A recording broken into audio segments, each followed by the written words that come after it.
നമസ്കാരം. ഞാൻ കോഴിക്കോട് ജില്ല അടിവാരത്തു നിന്നാണ് വരുന്നത്. ഞാൻ ഇപ്പോൾ ഒരു 10 വർഷത്തോളമായി അലങ്കാര മത്സ്യ കൃഷി ചെയ്യുന്നുണ്ട്. ഏകദേശം 2-3 ക്ലാസ് ഞാൻ കൂടിയിട്ടുണ്ട്.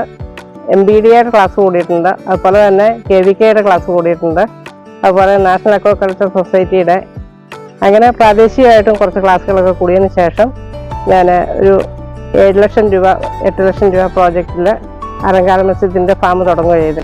അതിനുശേഷം ഒരു 7-8 വർഷം ഞാൻ കൃഷി ചെയ്തു. ഇപ്പോഴും ചെയ്യുന്നുണ്ട്, എങ്കിലും ശരി എനിക്ക് ശാരീരികമായിട്ട് വാദത്തിൻ്റെ അസുഖവും വിഷമമൊക്കെ ഉള്ളതുകൊണ്ട് എൻജോയ്മെൻറ്റിനായിട്ട് ഇപ്പോഴും ചെയ്തുകൊണ്ടിരിക്കുന്നു.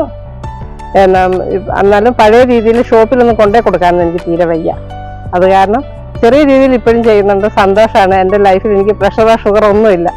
ഞാനിപ്പോൾ സന്തോഷവതിയായിട്ടിരിക്കുന്നു.